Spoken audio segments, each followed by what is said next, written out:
So I'm really delighted to join you this evening. Although I'm still relatively new to Buckinghamshire, I'm not new to the world of town and parish councils or to unitary county debates. And if you've had a chance to read the biography, you'll know that I experienced this very significant transition as part of my former role up in Durham. Very happy to answer any questions you might have on that in the Q&A session later. First of all, I guess I just want to add my thanks to those of others in recognising the really fantastic and valuable work that town and parish councils do all across Buckinghamshire. I've been really impressed when I've looked at the spread of activity that you're involved in. So we've got transgenerational projects, bringing older and younger people together in communities. We've got community transport projects. We've got a whole range of parking issues, and I know that they will have come up as part of the discussion earlier today. We also know that residents locally will approach you about issues that really matter to them, and that you're extremely well placed to understand the absolute detail in your local community. I happen to live next door to my local parish councillor in my area in the north of Buckinghamshire, and I know that he and the parish council are extremely active, and I know that works right across the county area, and I think that we're extremely grateful for that and recognise the impact that has on communities. But we also know that we've got a real plurality of town and parish councils in Buckinghamshire. So the smallest of those parish councils, a few tens of people. At the other end of the spectrum, about 60,000 people in Aylesbury Town Council. So we know that you are at different stages of wanting to become engaged in some of those devolution issues. And I just want to reinforce the point that Martin made earlier, which is that nowhere in the county council's bid, if you like, to move into a unitary local government state, is there an expectation that town and parishes must take on devolved responsibilities. Some of you are already doing that and are doing it extremely well. Some of you may have ambitions to do that, and if we become a unitary council, we would want to work with you on that. But there is no absolute expectation. So we don't want people to be really anxious that they're suddenly going to become responsible for child protection or adult services or any of those other functions that you just may feel not ready or willing to do. That's entirely up to you. It's an offer to all of you. We also know, and I just want to make this point, that you do extremely well in thinking about match funding, and as part of the LAF infrastructure, the county council gives about £500,000 to those LAFs. You bring in an additional 50% in match funding, and you'll know as part of the bid that we're looking at a significant increase to the amount of money we would passport to those community boards, and I'm absolutely confident that you will be able to bring in additional match funding, as has happened in other parts of the country where we've looked at that structure. So I'm just going to talk a little bit about some of the feedback. I had a chance earlier just to look at the piece of paper outside which captures some of your feedback.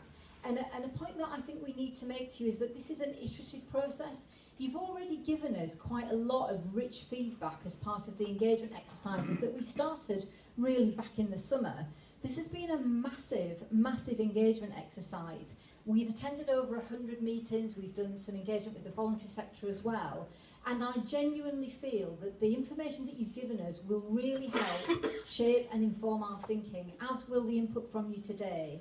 So it's really critical for us that we hear your voices, your experience and your perspective on the world of town and parish councils in very practical ways. I was just talking to Ken earlier about a really simple issue, which is that sometimes in the county council, not just here but in others, we ask town and parishes to become involved in engagement activities or consultation activities.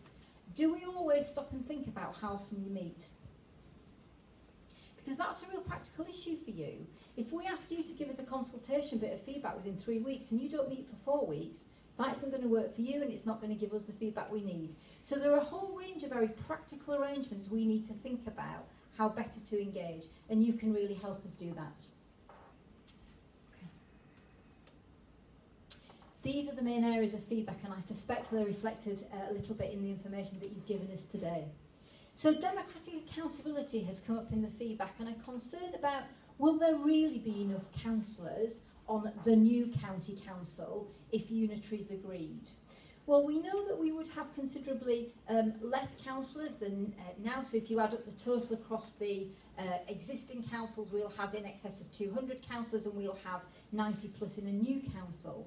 But we would also continue to have a range of town and parish councils. And I guess one of the issues for us, and Martin touched on it earlier, is how we make sure as a new council we are as local as we possibly can be, down to town and parish areas, but still have an outward focus for the county as a whole and into the regional discussions and national discussions that we need to be involved in and indeed are involved in now. So that issue of localism, understanding the grassroots issues is really critical for you and it's really critical for us.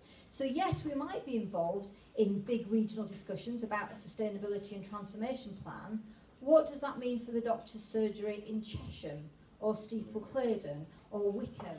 We need to understand at a much more granular level how that impacts individual communities, individual settlements and individual villages, because that genuinely helps inform that much wider regional and national debate if we can have real understanding of that granularity. So that's really, the localism piece is really, really critical for us.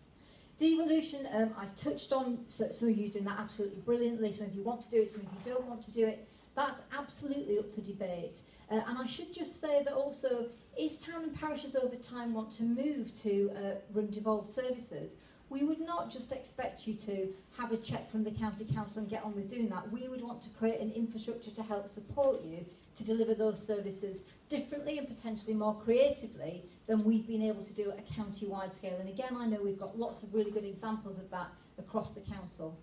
And planning's come up as an issue. So in lots of unitary debates, communities are understandably concerned about whether a single big council will genuinely understand the local issues on planning. And what we've been very clear about in the bid is that we would have a range of planning committees with a real locality focus, again, so that they could genuinely understand the impact of planning applications and decisions on their local area and on their local communities. The three issues that you've raised actually have real resonance with the issues that broader consultation has raised with us, particularly from members of the public. So you want to know, absolutely reasonably, that a single unitary council would have a view to protecting the interests of all parts of the county. So one of the themes that we've heard from various quarters is, well, will this new county council just become Aylesbury-centric?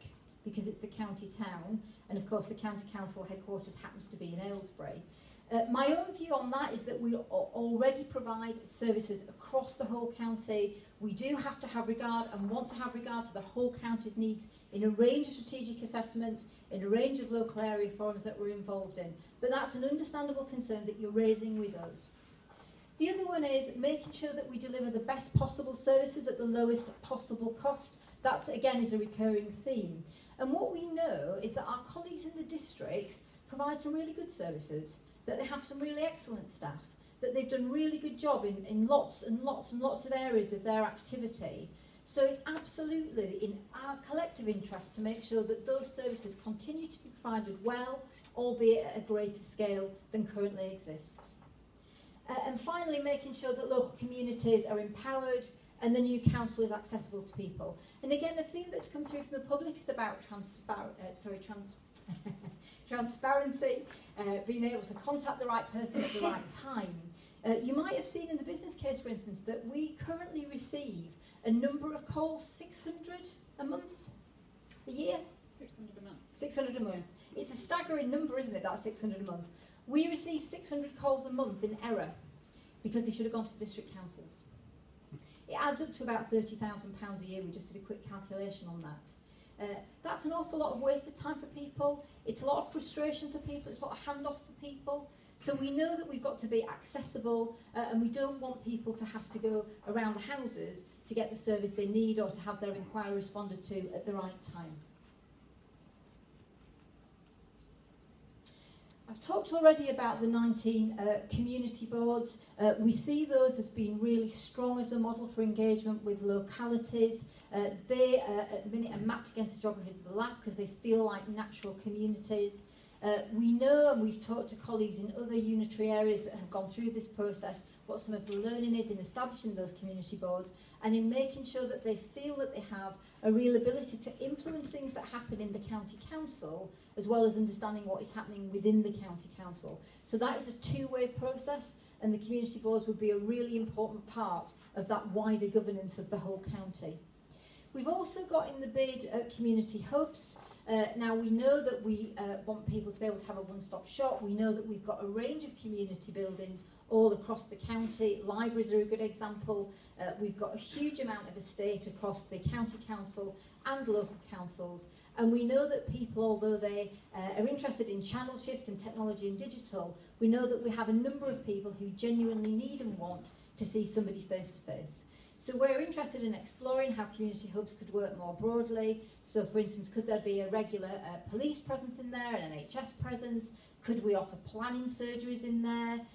Could we offer political surgeries in community hubs? There's a variety of functionality that community hubs could serve, but again, working into communities, not expecting people to come into a HQ which may be based in Aylesbury.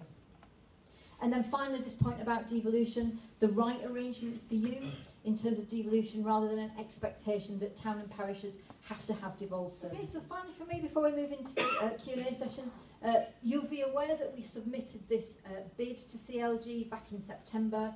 We've continued to have dialogue with CLG very regularly.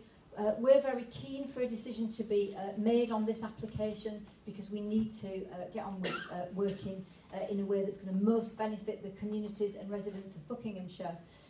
Once we have that decision, we will go into a very detailed transition and planning period. That needs to be done in a very pacey way. We all hate uncertainty and need to know how that will look. So we already have an outline in relation to those project arrangements, but that transition period will be critical for us in making sure that services don't deteriorate during that change, that we maintain the existing service standards, and that we move towards implementing the plan that we've submitted in outline.